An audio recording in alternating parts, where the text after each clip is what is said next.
Mesdames, Messieurs, bonjour et bienvenue. Vous êtes sur Zonara Télévision dans Zonara Actualité. Aujourd'hui, nous allons vous plonger dans ces actualités qui concernent la République démocratique du Congo, bien qu'à l'international, évidemment. Commençons par cette nouvelle qui concerne ceux qui voyagent. Le lancement du nouveau passeport biométrique est une avancée technologique. Jeudi 5 juin 2025, le ministère des Affaires étrangères de la RDC a marqué un tournant dans la modernisation des documents administratifs avec le lancement officiel du nouveau passeport biométrique. Et là, nous sommes à Kinshasa.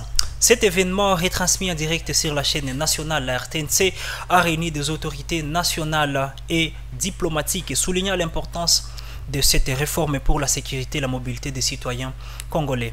Ces passeports dotés d'une puce électronique intégrant des données biométriques telles que les empreintes digitales, la photo ou alors la signature remplacent une version précédente jugée obsolète et critiquée pour ses lenteurs administratives. Conçu pour répondre aux normes internationales, il vise à réduire les risques de fraude et de falsification tout en renforçant également la crédibilité de l'identité congolaise à l'étranger. Les autorités devraient ainsi préciser aujourd'hui les modalités d'obtention de ce document, un sujet qui est très attendu par les citoyens, tant en RDC qu'à l'international, bien évidemment, ceux qui vivent, les Congolais qui vivent à la diaspora. Et c'est là selon actualité.cd. Passons à cette ratification au Sénat, ce qui représente le développement et la sécurité qui en reste une priorité. Nous sommes mercredi 4 juin 2025 et le Sénat congolais a approuvé 4 projets de loi dont un accord de prêt signé le 5 octobre 2024 avec des fonds africains de développement FAD en sigle. Ces financements soutiennent des projets d'infrastructure et d'approvisionnement en eau dans les provinces dont le nord Ubangi, le sud Ubangi, le Mongala, ainsi qu'en République centrafricaine. Selon la rapporteure du Sénat, Nefertiti Ngundiaza, voilà, ces initiatives garantiront un accès durable à l'eau, essentiel pour le développement économique et social. Selon 7.cd, le Sénat a prorogé l'état de siège malheureusement dans l'est du pays, une mesure visant à répondre aux défis sécuritaires persistants causés par les groupes armés. Ces décisions reflètent ainsi les priorités du gouvernement, conjuguer le développement durable et la stabilité dans les zones sensibles, notamment à l'est du pays. Passons à cette autre mauvaise nouvelle qui concerne la République démocratique du Congo qui y est passée à l'alerte rouge au niveau 4 avec les États-Unis. Les départements d'État américains, selon Beto.cd, a inclus la RDC dans sa liste de 21 pays classés au niveau 4 d'alerte voyage. Bien évidemment, déconseille formellement tout déplacement à raison des risques sécuritaires élevés, particulièrement dans sa partie Est. Cette classification aux côtés des nations comme l'Afghanistan, la Syrie ou encore la Russie met en lumière l'instabilité chronique due aux violences des groupes armés dans l'est de ce pays. Publié le 5 juin sur le compte X des Travel Government, cette annonce pourrait affecter les investissements étrangers et le tourisme, tout en soulignant des questions sur la perception internationale de la République démocratique du Congo, sans rappeler que ce pays a vécu en calvaire ces quelques années sur ces accusations. Les citoyens américains sont ainsi invités à consulter les mises à jour sur Travel State Government. Passons à cette autre nouvelle, la bonne, l'élection au Conseil de sécurité de l'ONU, une opportunité pour la justice. À l'occasion de la réélection de la RDC comme membre non permanent du Conseil de sécurité de l'ONU, il y a quelques jours, le docteur Denis Mukwege, prix Nobel de paix, a appelé à une action décisive pour la justice transitionnelle. Dans une déclaration publiée le 4 juin sur X, il a exhorté le gouvernement à s'appuyer sur cette position pour activer et réactiver les rapports mapping de l'ONU. Ces rapports, pour rappel, qui documentent les atrocités commises en RDC et créent un tribunal pénal international basé en RDC. Ces mesures visent à lutter contre l'impunité et à restaurer une paix durable. Le gouvernement souminois a franchi une étape importante en adoptant 4 projets de texte lors de la 44e réunion du Conseil de ministres encadrant la politique nationale de justice transitionnelle.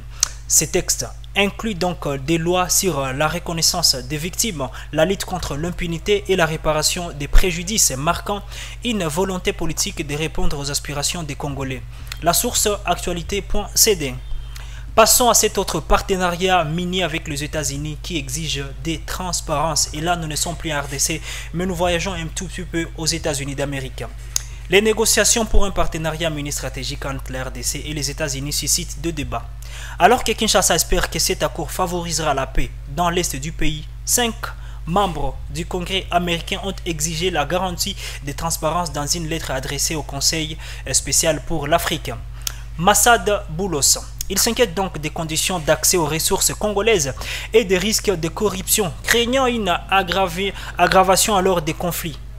En RDC, des experts comme Jean-Pierre Okenda appellent à tirer des leçons des accords passés comme celui avec la Chine en 2008 pour garantir un partenariat équilibré. Et c'est là selon la RFI.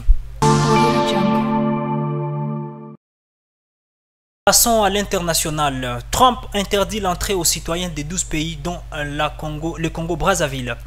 Le président américain a annoncé une interdiction d'entrée aux États-Unis pour les ressortissants de 12 pays, incluant la République du Congo, Congo-Brazzaville et l'Haïti, effective à partir du 9 juin 2025. Cette mesure, justifiée par des préoccupations sécuritaires après une attaque dans le Colorado, vise à protéger les États-Unis contre des terroristes étrangers.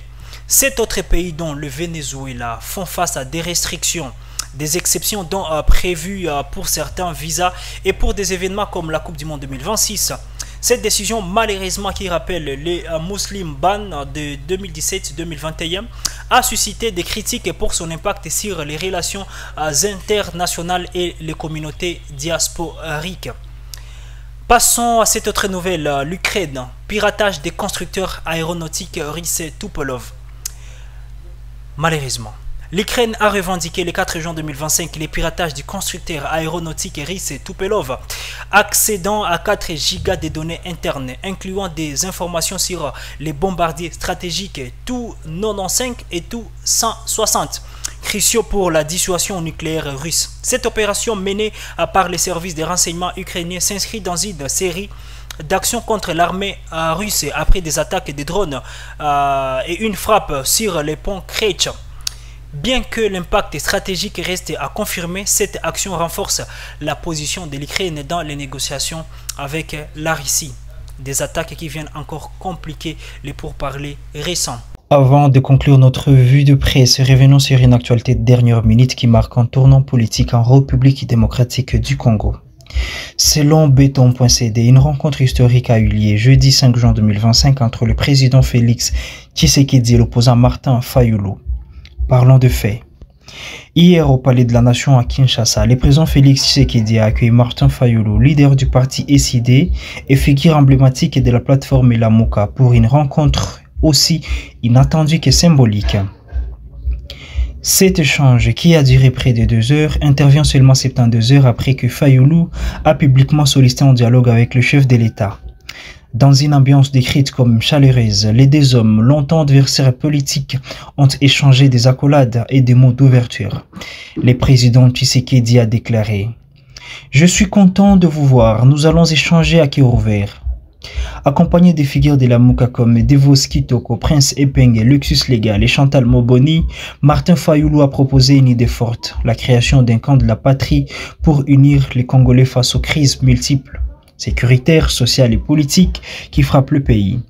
Fayulu a insisté sur l'urgence d'une cohésion nationale et d'un dialogue social inclusif, notamment avec les confessions religieuses comme la Senko et l'ECC autour de leurs propositions de pacte social. Le président Tshisekedi s'est montré attentif et a promis une réponse rapide. À noter, Fayulu a clairement écarté toute discussion sur une entrée de son camp dans les institutions, mettant l'accent sur l'intérêt supérieur de la nation.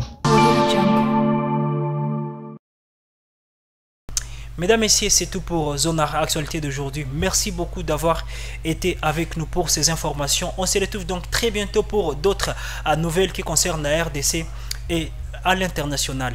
C'était Zonar Actualité. Ciao, à très bientôt.